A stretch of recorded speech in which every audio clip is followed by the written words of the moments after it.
Salve a tutti ragazzi, avete capito la Salernitana? Avete capito la Salernitana che vince 3-0 e convince contro il Sassuolo? Mancano 30 secondi, risultato in cassaforte. Salernitana cinica, spietata, convincente ed efficace.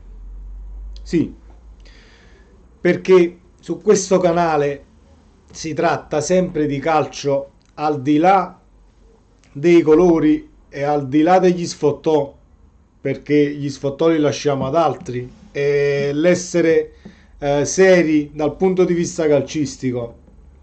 Lo so che è difficile, perché gli stessi tifosi della Salernitana hanno gioito e non poco nell'uscita del Napoli, per l'uscita del Napoli dalla Champions League.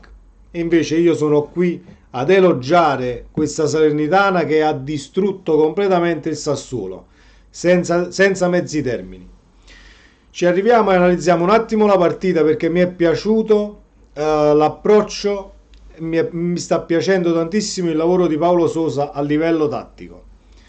È una Salernitana che soffre molto meno, è una Salernitana che ha creato nemmeno tantissimi tiri nello specchio, 5 tiri nello specchio, 3 gol. Ed ecco perché cinica e spietata. Poi è efficace perché riesce a trovare sempre le linee di passaggio, soprattutto il terzo gol, per esempio. I primi due sono azioni simili, scarichi sull'esterno e poi metti la palla in mezzo, ci sta. Ma il terzo gol è un'azione imbastita molto bene in ripartenza e poi si trova Koulibaly al limite dell'area con una palla ricevuta raso terra, tiro in porta e Consigli non può fare praticamente niente. Poi se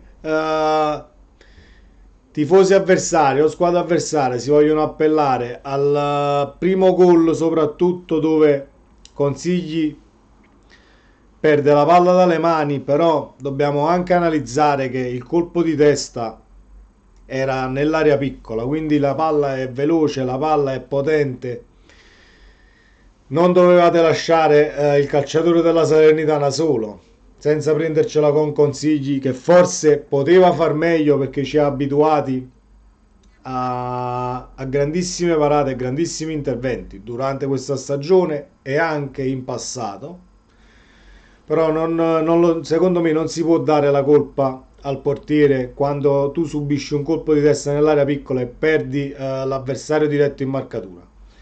Detto questo, il Sassuolo si presenta nel secondo tempo già 2 gol sotto, con Pinamonti al posto di Frattesi, perché Dionisi voleva cercare almeno di portarla in pareggio la partita.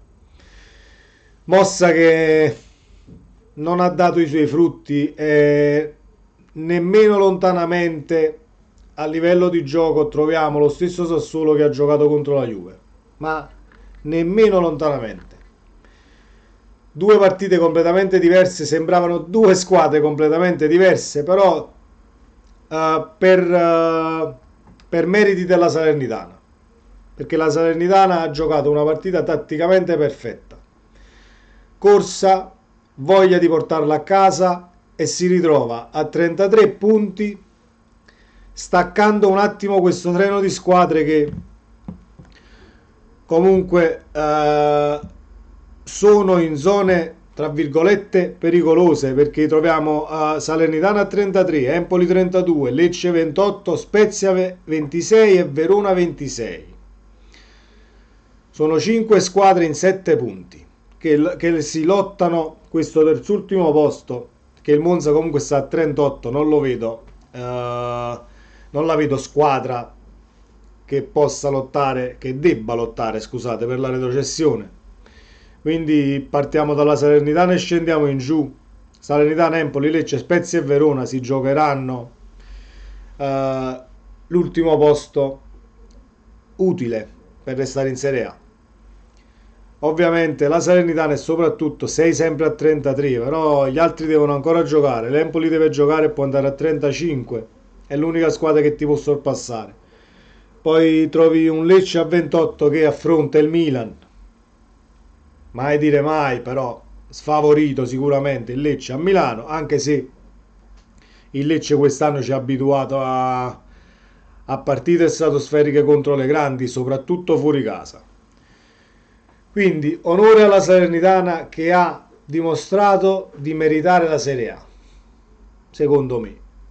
Che tra tutte queste che ho elencato, secondo me la Salernitana è l'unica squadra che per quello che ha fatto quest'anno e per quello che sta facendo soprattutto dall'arrivo di Sosa e dal cambio allenatore non merita di retrocedere. È difficile ovviamente retrocedere perché si trova comunque a 7 punti, però mancano 7 partite da giocare e su 21 punti bastano un paio di partite che stecchi e dietro, se le vincono tutte quante, cioè non tutte quante le partite, se vincono tutte le squadre che hai dietro, ti ritrovi in un trenino difficile e pericoloso. Detto questo, onore alla Salernitana perché mi è piaciuta la partita, tifoso serio del Napoli che elogia anche altre squadre al di là dei colori che si tifano, perché quando una squadra gioca bene e esprime un calcio alla vista piacevole, è sempre bello parlarne. Iscrivetevi al canale ragazzi se non l'avete ancora fatto, ci vediamo nel prossimo video ed aspettiamo la Lazio alle 18. Ciao!